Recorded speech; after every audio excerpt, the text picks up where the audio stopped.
Oke, bismillahirrahmanirrahim. Assalamualaikum warahmatullahi wabarakatuh. Selamat pagi, siang, dan malam kepada Profesor Tatang dan juga rekan-rekan semuanya. Kami dari kelompok 12 dengan saya Siti Romlah dan rekan saya Ibu Ati Sri Mariati akan mereview salah satu paper oleh Jaron Ringlever pada tahun 2012 terkait Assessment of Technology Parks. Jadi pertama terkait, introduction. Jadi saat ini fenomena teknologi parks itu berkembang pesat, yang bisa dikatakan teknologi park di sini seperti science parks, industrial park, knowledge parks, dan business indicator. Nah, tujuan dengan adanya teknologi parks ini adalah untuk menstimulasi pertumbuhan ekonomi di sebuah wilayah maupun di tingkat nasional. Jadi dengan menghubungkan antara bisnis dengan pengetahuan dengan cara yang lebih efisien. Nah, melakukan transformasi dari kerangka kerja berbasis manufaktur menjadi ekonomi berbasis pengetahuan ini adalah sebuah konsep dari teknologi parks ini. Dan ini, akan digunakan oleh negara Meksiko untuk dijadikan sebagai strategi baru untuk mempercepat perekonomian berbasis, teknologi di negara Meksiko sendiri. Nah, tentunya ini akan align dengan, tujuan dan harapan pemerintah bahwa nantinya dengan adanya teknologi parks ini, diharapkan akan membantu untuk pertama, yaitu meningkatkan tingkat kecanggihan teknologi industri lokal, lalu mempromosikan penelitian melalui pengembangan dari sebuah industri. Yang kedua, harapannya itu, mampu mempromosikan penanaman modal asing, khususnya dalam kegiatan yang bernilai tambah lebih tinggi. Dan yang terakhir, tujuan dan harapan dari pemerintah itu mempercepat transisi dari perekonomian padat karya ke perekonomian padat pengetahuan. Ini adalah salah satu, beberapa pengenalan terkait teknologi parks dan kondisi saat ini yang berada di negara Meksiko. Nah, dari situ terdapat beberapa identifikasi masalah. Yang pertama yaitu kurangnya informasi dan pengalaman dari negara Meksiko untuk mengidentifikasi kriteria apa saja yang harus dimasukkan ke dalam konsep sebuah taman agar taman tersebut dapat dikatakan sebagai teknologi parks. Terus yang kedua, konsep transfer pengetahuan. Nah, ini menurut peneliti itu perlu diteliti karena saat ini kondisinya ada beberapa universitas atau pusat penelitian terkait teknologi park, namun belum adanya, transfer pengetahuan yang substansial. Yang ketiga, yaitu terkait keberlanjutan, saat ini masih kurangnya fasilitas manufaktur dan sedikit informasi yang diketahui terkait keberlanjutan untuk teknologi parks ini. Dan yang keempat, di negara Meksiko itu perlu dibutuhkan, penjelasan terkait kelayakan model bisnis yang mengadopsi dari Belanda ataupun internasional, lalu nanti di-align-kan apakah model bisnis tersebut bisa diterapkan dengan kondisi yang ada di Meksiko saat ini. Nah, harapannya dari beberapa identifikasi masalah ini, nanti peneliti akan memberikan beberapa rekomendasi dengan mengidentifikasi beberapa faktor potensial terkait keberhasilan kebijakan dari teknologi parks. Berikut adalah riset objektif. Jadi tujuan dari riset ini ada dua. Yang pertama untuk memberikan informasi pada para pengelola teknologi park yang terhubung dengan institusi sebuah university. Lalu yang kedua, memberikan rekomendasi tentang bagaimana cara mengimprove dan berkontribusi dalam, kawasan, eee, dari parks ini sendiri. Lalu dari sini terbentuklah 7, research question yang nantinya akan dibahas dalam penelitian ini. Yang pertama terkait kriteria apa saja yang harus dipenuhi oleh teknologi park biar dianggap sebagai teknologi park. Yang kedua terkait hasilnya yang diukur berdasarkan kriteria yang telah ditetapkan nanti. Terus yang ketiga itu apakah kawasan teknologi yang ada di Meksiko saat ini sudah memenuhi kriteria dan sejauh mana kriteria tersebut terpenuhi. Yang keempat, yaitu sejauh mana, eee, kita bisa membicarakan terkait transfer pengetahuan di teknologi parks. Yang kelima, apakah kriteria berkelanjutan dipertimbangkan dalam strategi teknologi park saat ini. Yang keenam yaitu kontribusinya dan dampaknya terhadap, daerah. Yang terakhir adalah apa saja kemungkinan perbaikan dari model yang ditetapkan nanti. Dan dalam penelitian ini juga ditentukan terkait skupnya. Jadi untuk, skup dari penelitian ini, yang pertama akan fokus pada teknologi park yang terhubung dengan sebuah institusi tertentu. Dan taman lain, selain teknologi park tidak masuk dalam skup penelitian ini, nantinya akan ada 33 kampus dari 16, teknologi park yang akan diverifikasi berdasarkan ukuran, wilayah penelitian, tujuan, dan lokasinya. Kita beralih ke bab 2, yaitu terkait, theoretical framework. Jadi yang pertama, kita di sini akan membahas terkait definisi dari teknologi PAX itu sendiri. Jadi untuk teknologi PAX itu sebenarnya dibedakan berdasarkan beberapa klaster. Di sini dari teori ini ada 4 klaster. Yang pertama yaitu research, yang kedua industrial park, yang ketiga business park, dan yang keempat adalah science park. Di mana perbedaan dari keempat klaster ini berdasarkan skup dan tujuan dari masing-masing, klasternya.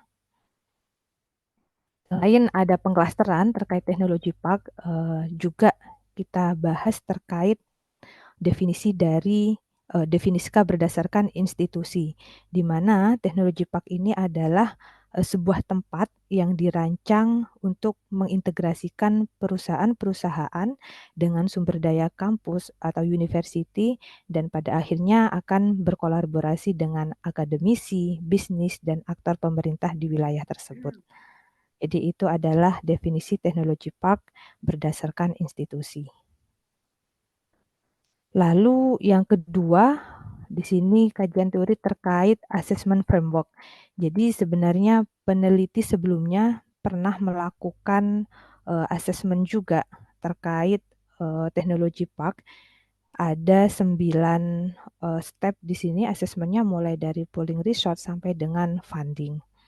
Nah ini pernah dilakukan di tahun 2004. Lalu untuk performance matrix, sebelumnya dari penelitian di tahun 2010 ada metode untuk mengukur sebuah indikator, kinerja dari teknologi park ini. Yang pertama dengan cara berdiskusi dan menentukan apa arti dari teknologi park. Yang kedua, memprioritaskan aspek-aspek tersebut berdasarkan indikator. Lalu indikator-indikator ini yang nantinya akan dijabarkan ke dalam matriks kinerja. Nah, 2 poin ini adalah, literatur yang pernah dilakukan oleh peneliti sebelumnya. Poin ketiga, kita akan membahas terkait faktor-faktor yang, mempengaruhi terkait research science atau teknologi park di sini. Jadi di sini ada 4 faktor yang sangat berpengaruh dan masing-masing faktor ini, berkontribusi terhadap, beberapa aspek. Yang pertama untuk university. University di sini adalah faktor pertama yang, mempengaruhi dari teknologi park, di mana university ini nanti akan berkontribusi terhadap, talent-nya, terhadap connectivity-nya, seperti itu. Lalu yang kedua, city atau region atau wilayah dari, teknologi park yang akan didirikan. Nah, ini nantinya akan berkontribusi terhadap connectivity dan cash.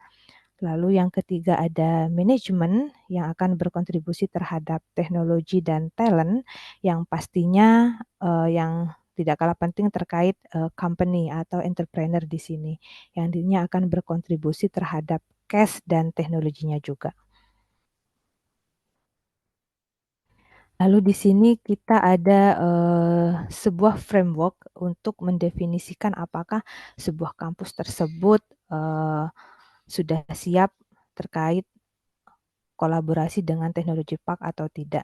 Jadi di sini ada 4 step terkait, kampus ini. Yang pertama stage ide, yang kedua tahap startup, yang ketiga adalah pertumbuhan, dan yang keempat adalah tahap dewasa. Di mana dari masing-masing tahap ini memiliki, definisi sendiri-sendiri.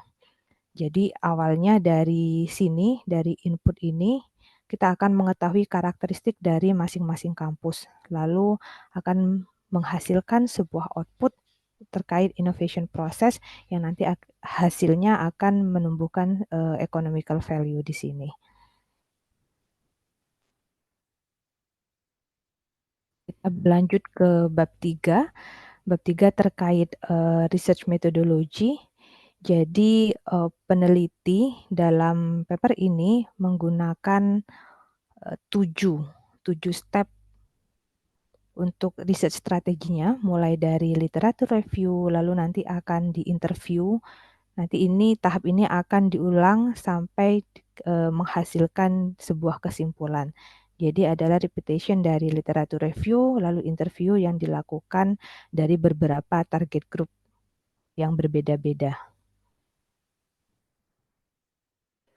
Ini adalah, sebuah grafik yang menunjukkan struktur dari penelitian yang akan dilakukan lebih detailnya.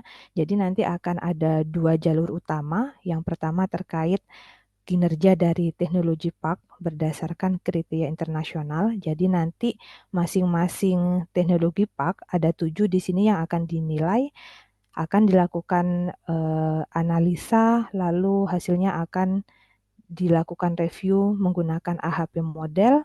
Dari AHP model akan dilakukan sensitivity analysis dan pada akhirnya nanti akan dilakukan final ranking. Itu di line pertama. Yang line kedua terkait, peningkatan kinerja dan pengukuran dampak. Jadi nanti, dari sini akan dihasilkan sebuah, performance metric baru yang nantinya ini akan menjadi input dari indikator kriteria yang akan digunakan untuk, menilai dari beberapa teknologi park yang sudah ditetapkan tadi.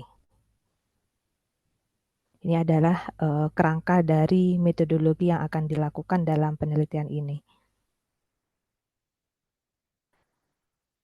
Lalu untuk database-nya, jadi penulis dalam penelitian ini menggunakan 4 source,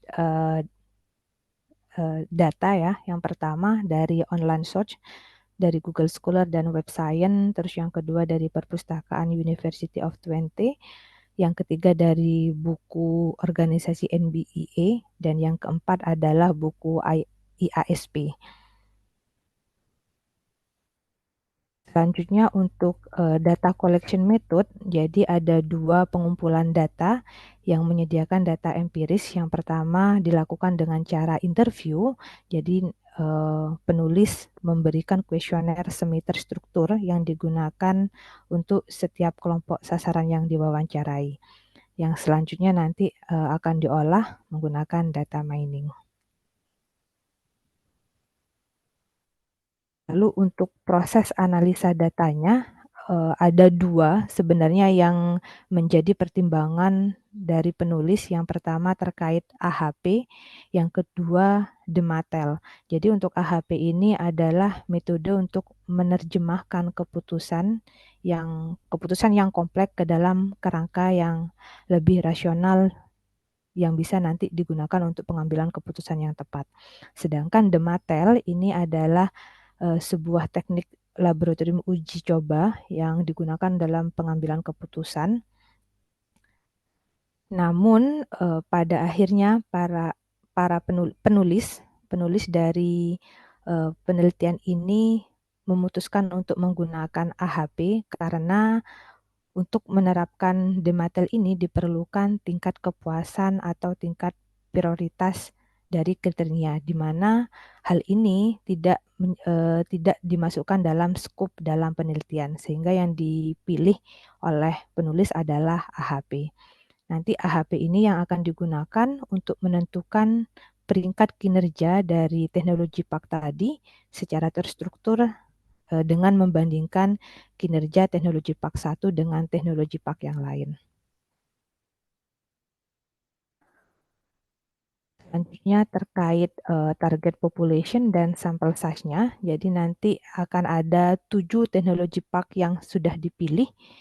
Lalu hal ini nanti akan melalui konsultasi dengan beberapa pemilik atau direktur dari teknologi PAK dan nanti peneliti mewawancarai penyewa dari teknologi PAK ini dan untuk mendapatkan sudut pandang yang berbeda. Yang nanti hasilnya akan lebih objektif. Kita berlanjut ke bab 4. Jadi beberapa temuan yang dibahas dalam paper ini. Yang pertama terkait ini lain dengan pertanyaan dari di bab 1 tadi ya. Yang pertama yaitu mengenai kriteria internasional terkait teknologi PAK. Jadi sebenarnya teknologi PAK ini ada dua versi, adaptasi dari Eropa dan dari Meksiko ini sendiri. Kalau dari Eropa, definisinya itu adalah sebuah taman ya, regional besar dengan banyak bangunan yang lebih dari 10 dan dibangun di atas lahan yang luas. Namun, kalau untuk Meksiko sendiri ini definisinya akan fokus pada proyek-proyek berteknologi tinggi dengan jangka hasil yang pendek. Nah, dari sini peneliti berdasarkan beberapa studi literatur menetapkan bahwa teknologi PAX ini harus memenuhi 4 kriteria. Yang pertama yaitu harus dikelola oleh tim profesional khusus. Yang kedua yaitu memiliki hubungan formal dan operasional dengan university atau pusat penelitian. Yang ketiga, kriteria ketiga yaitu mendorong pembentukan dan pertumbuhan bisnis berdasarkan pengetahuan. Terus yang terakhir adalah menyediakan layanan bernilai tambah lainnya bersama dengan ruang dan fasilitas yang berkualitas tinggi. Ini adalah beberapa kriteria yang harus dipenuhi untuk teknologi PAX. Lalu sub selanjutnya finding terkait ketersediaan data dan measurement method yang ada saat ini. Yang pertama terkait informasi yang tersedia mengenai manajemen informasi dan pengelolaan di Meksiko. Jadi peneliti menemukan bahwa data yang tersedia saat ini itu kurang lengkap dan terakhir digunakan dan dievaluasi itu pada tahun di 2010. Yang kedua terkait informasi tersedia pada layanan dari hasil peneliti bahwa layanan-layanan ini perlu dievaluasi dan disesuaikan dengan kebutuhan dari perusahaan penyewa. Sebagai salah satu dari hasil reviewnya bahwa di University Park 7 dan Park 4 itu pelayanannya belum sering dievaluasi. Ketiga, terkait tersedianya informasi mengenai kontribusi regional. Nah, di sini untuk kontribusi regional ini diukur berdasarkan beberapa indikator. Namun, peneliti menemukan bahwa indikator yang ada saat ini itu belum mencukupi dan pengukurannya kurang tepat. Yang keempat yaitu terkait tersedianya informasi mengenai kualitas atau inovasi dan transfer pengetahuan. Nah, di sini peneliti menemukan bahwa sebagian besar dari teknologi PAK yang ada di Meksiko itu sudah mengetahui secara pasti berapa banyak paten yang mereka miliki, produk, dan layanan baru yang dihasilkan dalam 1 tahun. Yang kelima yaitu terkait informasi tersedia mengenai layanan incubation. Jadi informasi mengenai jumlah perusahaan dipantau dari internet dan diperbaharui atau dievaluasi setiap 6 bulan. Ini saat ini yang ada di Meksiko. Terus yang keenam yaitu terkait informasi tersedia mengenai fasilitas yang ada. Jadi untuk fasilitas di teknologi PAX ini tidak dievaluasi oleh pihak pengelola. Jadi wawancara dengan perusahaan memberikan indikasi bahwa masih perlu banyak acara sosial yang merangsang jaringan antar perusahaan. Nah, 6 hal ini adalah, eee, finding yang ditemukan oleh peneliti di kondisi teknologi park Meksiko saat ini. Selanjutnya terkait, kinerja dari teknologi park. Silakan Bu Ati. Oke, terima kasih Mbak Romla. Poin berikutnya adalah mengenai kinerja dari teknologi park ya. Jadi pada subbab ini dibahas kira-kira sampai sejauh mana teknologi park ini sesuai dengan definisinya ya. Untuk datanya diambil dari hasil wawancara dan data kuantitatif yang ada. Kemudian setiap teknologi park ini dievaluasi berdasarkan 7 kriteria dari literatur ya. Poin yang pertama adalah dicari prioritas dari Direktur Teknologi Park. Setiap Direktur Teknologi Park ini diminta untuk menyusun prioritas berdasarkan kriteria sebagai berikut ya. Jadi ada transfer knowledge atau knowledge transfer, kemudian ada quality dan innovation, kemudian competition, berikutnya adalah creation, services, manage ya, dan yang terakhir adalah mengenai fasilitas. Peneliti menyediakan tabel 6 ya, yaitu tabel prioritas para direktur ini dari 7 teknologi yang dievaluasi. Hasilnya adalah prioritas ke-1 untuk park nomor 3, 5, dan 7, yaitu mengenai peningkatan daya saing regional atau competition. Sedangkan untuk prioritas 1 dari park 1 dan 2 itu mengenai transfer knowledge. Berikutnya. Kemudian prioritas manajemen ini seringkali menjadikan indikasi ya fokus dari teknologi park sehingga dimasukkan di dalam pemodelan AHP. Poin berikutnya mengenai kinerja dari sampel teknologi park. Jadi setelah tadi setiap teknologi park itu dievaluasi terhadap 7 kriteria yang sebelumnya, kemudian disusun tabel 7 ya, di mana tabel 7 ini adalah tabel kinerja setiap park, diberikan deskripsi yang singkat dan jelas untuk masing-masing kriteria.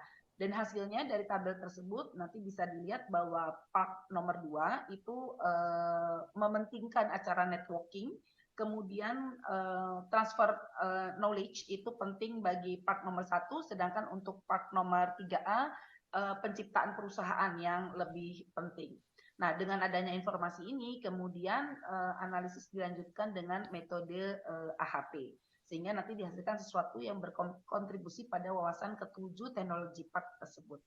Nah, slide berikutnya ini ditampilkan mengenai model tadi ya, dari 7 kriteria, kemudian dari masing-masing part diberikan narasi sehingga menjadi jelas. Berikutnya. Oke, klasifikasi teknologi part berdasarkan kriteria quality atau innovation dan knowledge transfer.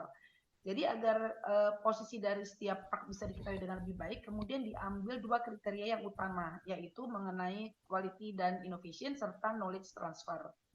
Nah, peneliti mendapatkan hasil yang ditampilkan di tabel 8 untuk posisi kedua kriteria masing-masing part, bahwasanya part nomor 1, 3, dan 5 itu memposisikan quality dan innovation berada di urutan kedua dan ketiga, sehingga dianggap penting ya. Sedangkan untuk part kedua, 6 dan 7, kedua kriteria tersebut berada di urutan kelima dan keenam, sehingga tidak terlalu penting.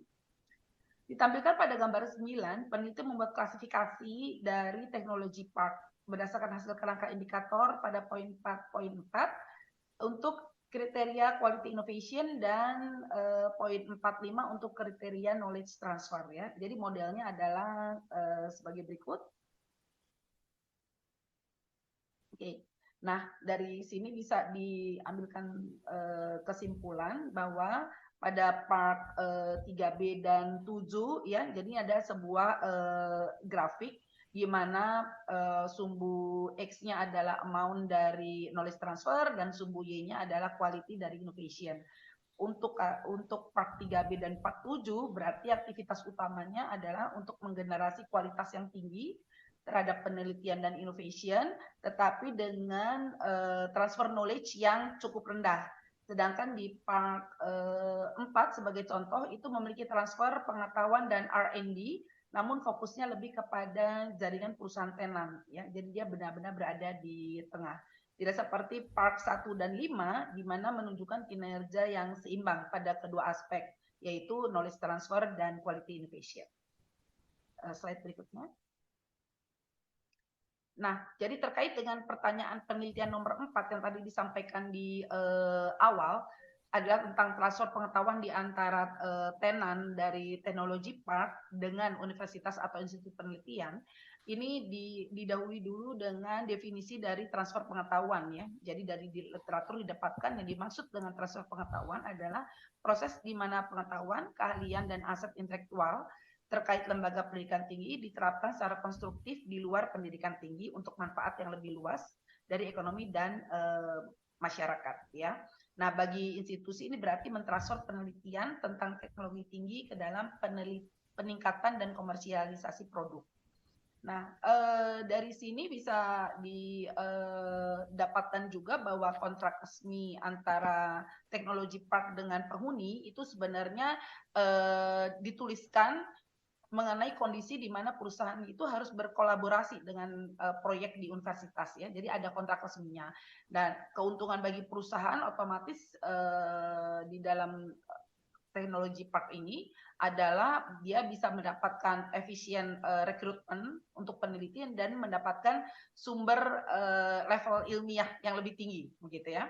Sedangkan manajemen dari teknologi park ini memegang peranan penting dalam menyatukan dan memfasilitasi kepentingan perusahaan dan peneliti.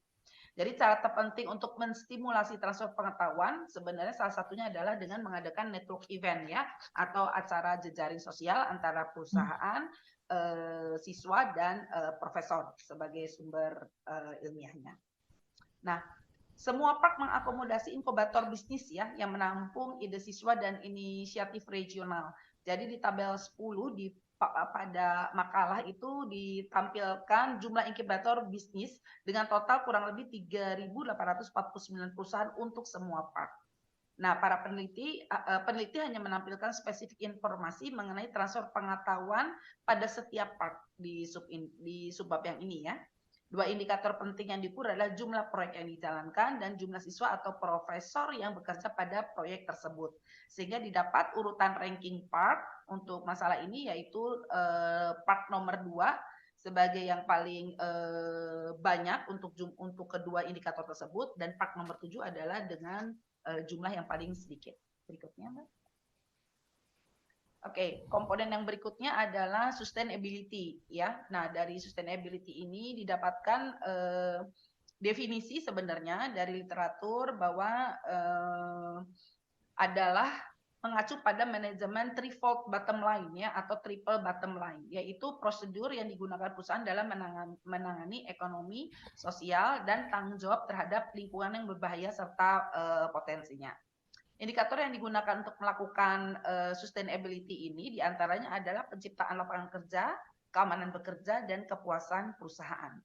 Penulis juga menyampaikan informasi spesifik untuk setiap part yang terkait dengan sustainability ini. Oke, kami lanjutkan. Jadi dari mengenai komponen sustainability ini, peneliti menyimpulkan bahwa sebenarnya sustainability ini tidak termasuk di dalam strategi teknologi park karena tidak bisa diukur secara akurat. Slide berikutnya. Nah, di sini ditampilkan sustainability performance dari teknologi park, di mana part 6 dan part 7 itu memenuhi kriteria untuk sustainability, ya. Tetapi untuk part lainnya ada yang tidak ditampilkan begitu, ya. Tidak difokuskan. Berikutnya. Nah, poin selanjutnya adalah mengenai evaluasi dampak. Nah, evaluasi dampak ini jadi untuk menjawab pertanyaan tentang hal ini dikumpulkan informasi dari data hasil survei dan kinerja semua teknologi park yang dinilai. Beberapa indikatornya seperti pekerjaan, R&D, service, peluang kerja, operasional, sampai ke networking ya. Kemudian setiap park yang memiliki indikator yang berbeda untuk pengukuran dampak dan kinerjanya. Penulis ternyata menemukan kesamaan pada 3 indikator. Slide berikutnya. Jadi di tabel ini adalah indikator yang digunakan pada saat ini untuk pengukuran kinerja dari park ya. Nah, ini ada yang bagian 3 row di atas itu ada kesamaan karakteristik, dan yang di bawah tidak ada kesamaan karakteristik. Sehingga disimpulkan di slide berikutnya, Mbak, bahwa 3 indikator utama yang tadi serupa satu sama lain dari park satu sama lain adalah jumlah peluang kerja yang diciptakan, kemudian penciptaan inkubator bisnis pada perusahaan, dan jumlah kolaborasi antara perusahaan dengan universitas. Nah, dari tabel 12 tadi terdapat informasi yang hilang ya terhadap kriteria tertentu dari beberapa park. Sehingga hal ini terjadi kemungkinan karena tidak dianggap penting bagi para direktur, jadi tidak dijadikan fokus. Di subbab berikutnya adalah perbaikan model, yaitu untuk peningkatan pengukuran kinerja dan dampak. Pengukuran kinerja dan dampak ini sebenarnya diperlukan karena pada teknologi park ini akan terkait dengan financial support dari berbagai pihak. Kemudian kinerja yang baik otomatis akan mendatangkan potensial tenan ya atau penghuni dan orang-orang yang bertalenta serta investor. Nah, manajemen teknologi park ini memerlukan matriks kinerja untuk mengelola park ke arah yang diinginkan, dan pengambil keputusan juga dapat memutuskan bila inisiatif yang dilakukan memiliki masalah ekonomi, potensi, dan penciptaan. Penciptaan model untuk pengukuran kinerja dari teknologi park ini adalah instrumen yang penting, sehingga penting bagi para direktur untuk mengerti dan menyetujui tujuannya, sehingga dapat diukur kinerja terhadap tujuan dan indikatornya. Nah, untuk hasil diskusi ini peneliti membuat matriks kinerja dan indikator dengan memperhitungkan hal-hal berikut ya. Jadi ada 13 item untuk dari segi tujuan teknologi park, mulai dari pengembangan regional ekonomi sampai dengan poin yang terakhir adalah memberikan nilai lebih kepada perusahaan. Selanjutnya juga ada indikator pengukuran teknologi park ya, ada 13 poin juga, di mana itu pada poin jumlah inovasi yang diciptakan, kemudian jumlah yang diciptakannya dengan peluang kerja yang bernilai tinggi, hingga jumlah perusahaan di dalam teknologi park yang dalam status stabil ya. Nah, langkah berikutnya adalah dengan adanya desain proses. Jadi peneliti ini membuat desain awal untuk matriks kinerja teknologi park seperti pada tabel 13 ya. Nah, matriks tersebut didesain dengan memasukkan indikator yang sebelumnya ya, ada indikator di pengukuran teknologi park yang seperti disebutkan tadi, kemudian ada beberapa teori. Nah, dari sini kelihatan ya, misalkan dari segi komersial, kemudian performance indikatornya bagaimana, dan pengukuran seperti apa. Begitu sampai selesai poin yang terakhir di berikutnya, yaitu mengenai international business process. Oke, slide berikutnya, Mbak. Oke.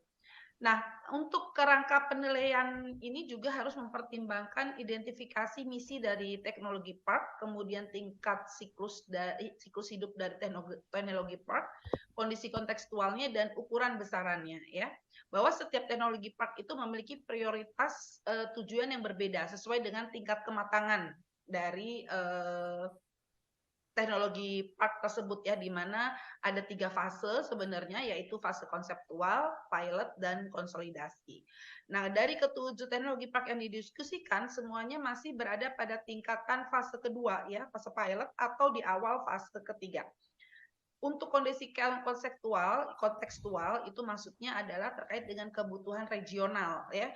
Sedangkan dalam menetapkan target, ukuran besar teknologi park itu juga dipertimbangkan ya. Jadi park yang lebih kecil contohnya jelas akan menghasilkan peluang kerja yang lebih rendah dibandingkan park yang lebih besar. Berikutnya, Mbak.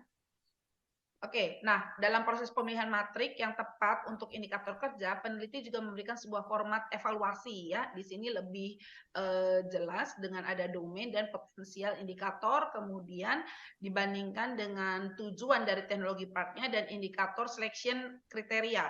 Jadi dari kriteria tersebut yang dipilih yang tadinya adalah 13 kriteria ya, yang sebelumnya di antara kemudian untuk penilaian berikutnya dilakukan beberapa kriteria ya yang dipilih, misalkan seperti di ini ada kualitas berdasar data yang akurat, kemudian fenomena yang diukur, pengukuran kinerja yang ada relevansinya dengan pemakai jasa, dan pengetahuan terhadap potensi pemakai jasa. Ya, jadi jumlah kriterianya, indikatornya dipilih lagi dari yang 13 sebelumnya.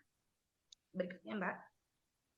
Oke, nah jadi setelah tadi dilakukan semua beberapa direview dari kriteria ke kriteria, kemudian peneliti membuat pemodelan dengan AHP. Nah dalam hal ini peneliti masih menggunakan Excel ya, dibandingkan dengan menggunakan software karena dianggap Excel ini akan lebih mudah, fleksibel dan adaptif ya sesuai permintaan manajemen karena memang harus disesuaikan.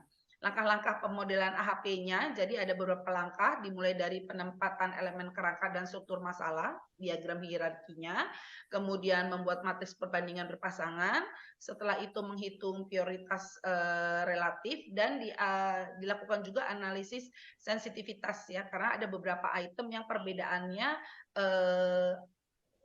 kecil ya, sehingga perlu dilakukan analisis sensitivitas. Dari hasil AHP ini dihasilkan bahwa part 2 adalah yang terbaik, sedangkan part 7 itu adalah yang terburuk. Nah, dari hasil analisis sensitivitas didapatkan bahwa part 2 dan part 3 adalah di tingkatan yang sama ya. Jadi perbedaannya hanya amat kecil di antara kedua part tersebut.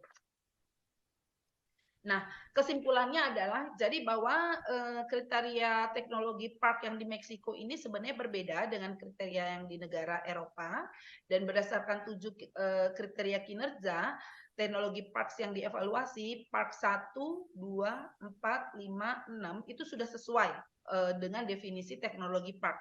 Sedangkan part 3 dan part 7 belum memenuhi ya, karena dari mereka ada satu faktor yang tidak terpenuhi oleh kedua part tersebut. Teknologi park dievaluasi untuk melihat sampai sejauh mana hasil mereka terhadap 7 kriteria kinerja. Bahwa part 2 adalah part terbaik dan yang berikutnya adalah part 3. Untuk kriteria transfer pengetahuan dibahas lebih mendalam secara kuantitatif dan kualitatif ya, dan hasilnya part 2 adalah dengan hasil yang tertinggi. Sedangkan untuk sustainability atau kriteria berkelanjutan yang dibahas mendalam menghasilkan bahwa part 6, 7, dan 2 memiliki perhatian terhadap kriteria ini. Sedangkan untuk part yang lainnya tidak difokuskan. Metode pengukuran ini tidak mirip dengan tujuan dari teknologi park sebenarnya dan kriteria internasional dari teknologi park, dan tidak mencakup pengukuran dampaknya. Ya. Dengan tersedianya data dari penelitian ini, kerangka penilaian awal dapat dibuat yang untuk mencakup semua kriteria dan dapat diubah atau disesuaikan dengan keinginan manajemen. Peneliti menyarankan dalam mengukur kinerjanya, park harus menggunakan indikator yang sama agar mudah dibandingkan. Nah, teknologi park tidak menerima informasi yang cukup mengenai kinerja tenan atau perusahaan di dalam teknologi park. Padahal tenan atau perusahaan itu menjadi bagian terpenting dari klaster di dalam teknologi park. Berikutnya. Nah, dengan ini peneliti memberikan beberapa rekomendasi untuk meneruskan analisisnya untuk menjawab pertanyaan peneliti selama mengerjakan proyek ini ya. Sebagai contoh yang pertama adalah mengenai matriks kerja, di mana matriks awal bisa digunakan sebagai desain awal, dan untuk membuat matriks penilaian final yang lebih cocok diperlukan direktur park untuk diajak berpartisipasi, sehingga pengetahuan dan persetujuan direktur ini karena menjadi juga faktor yang penting. Untuk AHP mungkin bisa digunakan software AHP ya yang disesuaikan dengan kondisi aktual di lapangan, dan peneliti menyarankan mengenai intranet di dalam teknologi park sehingga terdapat struktur yang jelas ya di antara teknologi park dan memudahkan setiap park itu saling bertukar informasi mengenai proyek yang dijalankan atau kerjasama atau proyek yang sedang dilaksanakan sehingga meningkatkan kolaborasi antar park. Nah, untuk Dematel, analisis data sebenarnya bisa digunakan dengan teknik Dematel, di mana teknik ini sebenarnya bisa menganalisa kriteria penting yang mempengaruhi kinerja akhir. Dan ini poin penting untuk meningkatkan kinerja teknologi park. Untuk acara sosial dan jejaring, peneliti menyarankan agar parks lebih sering mengadakannya. Ya, hal ini perlu distimulasi oleh manajemen. Kemudian ada juga satu poin mengenai kebijakan ruang kantor ya, karena sepanjang interview didapatkan hasil bahwa beberapa perusahaan penghuni dari teknologi park ini sebenarnya ingin berekspansi di dalam teknologi parknya ya. Ini menjadi isu yang penting karena bisa mempengaruhi tingkat kepuasan dari mereka terhadap manajemen.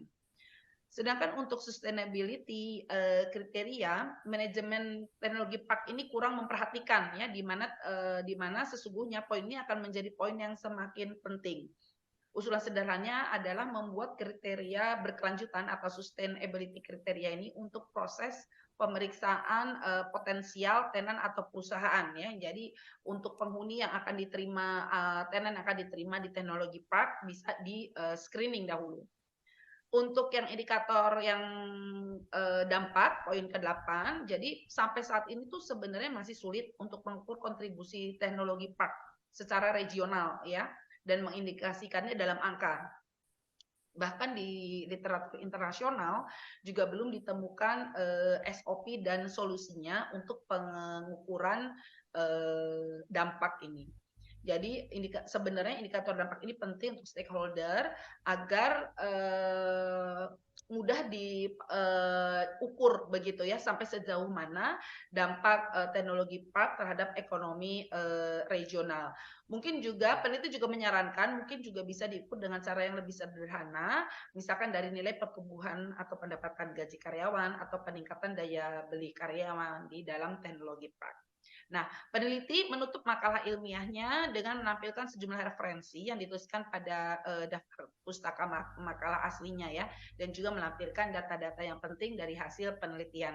Di mana nanti kami akan kaitkan, akan attachkan linknya juga dengan link video ini. Demikian penyampaian paper review dari kelompok 12. Semoga bermanfaat. Oke. Terima kasih. Assalamualaikum warahmatullahi wabarakatuh. Waalaikumsalam warahmatullahi wabarakatuh.